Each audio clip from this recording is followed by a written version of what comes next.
మీకు ఈ ఆలోచన ఎలా వచ్చింది? నాకు ఈ ఆలోచన ఎందుకు వచ్చిందని అడిగే బదులు మీకెందుకు రాలేదో సిగ్గుపడండి.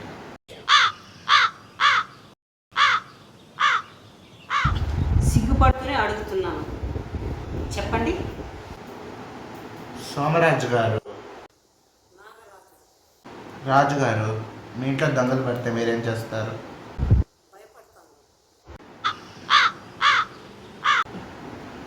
దొంగలు మీ ఇంటికి రావడానికి భయపడాలే కానీ మీరు దొంగలకు భయపడుతున్నారు చూడండి. నేను దాన్నే మారుద్దాం అనుకుంటున్నాను. ఎలా? భయపడ్డాక మీరేం చేస్తారు? పోలీసులకు కాల్ చేస్తాను. పోలీసులు వచ్చేంత వరకు దొంగలు ఉంటారా? ఉండరు, మారిపోతారు. అప్పుడు పోలీసులు ఏం చేస్తారు? చేస్తారు, లేకపోతే గన్తో కాలుస్తారు. అదే కానీ మీ చేతుల్లో ఉంటే?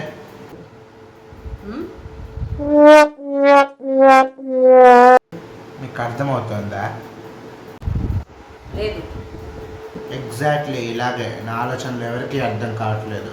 అందుకే రచ్చలు రచ్చబండలు. అంటే ఇంట్లో మారణాయుధాలు ఉండడం కరెక్ట్ అంటారా? ప్రకాష్ రాజ్ గారు, మీరు ఇంట్లో కూరగాయలు ఎలా తరుగుతారు? నేను తరగను, ఇంట్లో మా ఆవిడ దొరుకుతుంది. పేట్రియార్కి. నేను ఎవరు తరుగుతారు, ఎక్కడ తరుగుతారు అని అడగట్లేదండి, ఎలా తరుగుతారు అని అడుగుతున్నాను. కత్తితో. మరి కత్తి మారణాయుధం కాదా? కత్తితో కూరగాయలు తరగొచ్చు, మెడను నరకొచ్చు. అలా అని కత్తి వాడడం మానేస్తామా? మీరు అన్నట్టు కత్తి మారణాయుధం అయితే గన్కు బదులు కత్తి వాడచ్చు కదా. కత్తితో దగ్గర ఉన్న మనిషిని పడవచ్చు కానీ దూరంగా ఉన్న మనిషిని పడవలేమో, కాల్చలేము. ఇలా ఎవరికి పడితే వాళ్ళకి గన్ ఇస్తే మరి ఎవరైనా ఇలా ఎవరికి పడితే వాళ్ళకి గన్నేయట్లేదు ధనరాజు గారు. There are many sets of rules and regulations, offers and obligations, references and recommendations. ఏవి కొన్ని చెప్పండి. ఇలాగే లైక్ ఆధార్ కార్డ్ లాగా ఆయుధ్ కార్డ్, గన్ సేవ, గన్ బీమా యోజన, గ్రాడ్యుయేట్ గన్ పథకం, అలాగే మన ఆదాయపు పన్ను కట్టిన వాళ్ళకి ఉచిత గన్ను. ఈ ఉచిత గన్ కోసమైనా పన్ను సరిగ్గా కడతారు. It's a win win situation అండి. ఇలాంటివి చాలా ఉన్నాయి. దీనివల్ల జనాలు చట్టాన్ని తమ చేతుల్లోకి తీసుకునే అవకాశం లేదంటారా? చట్టం మేము చుట్ట కాదు దిల్రాజు గారు, చేతిలో తెచ్చుకుని కాల్చడానికి.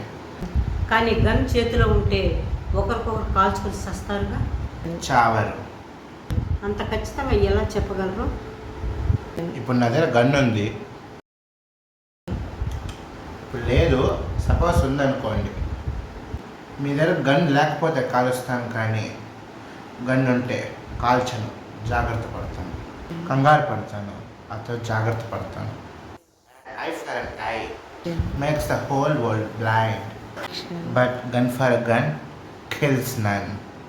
మీ ఉద్దేశంలో నన్ను మనుషులు కారేనా?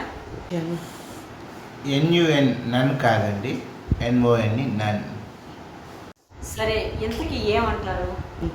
కాటరాజు గారు, చరిత్ర రాయాలన్నా చరిత్ర తిప్పి రాయాలన్నా ఒక్క ఐడియా చాలు. ఈ ఐడియా మా పార్టీ శ్రేణుల్లో మంట పుట్టించింది. మా కార్యకర్తలు అందరూ, అన్న ఈ మంట జబర్దస్త్ ఉందే అన్నారు.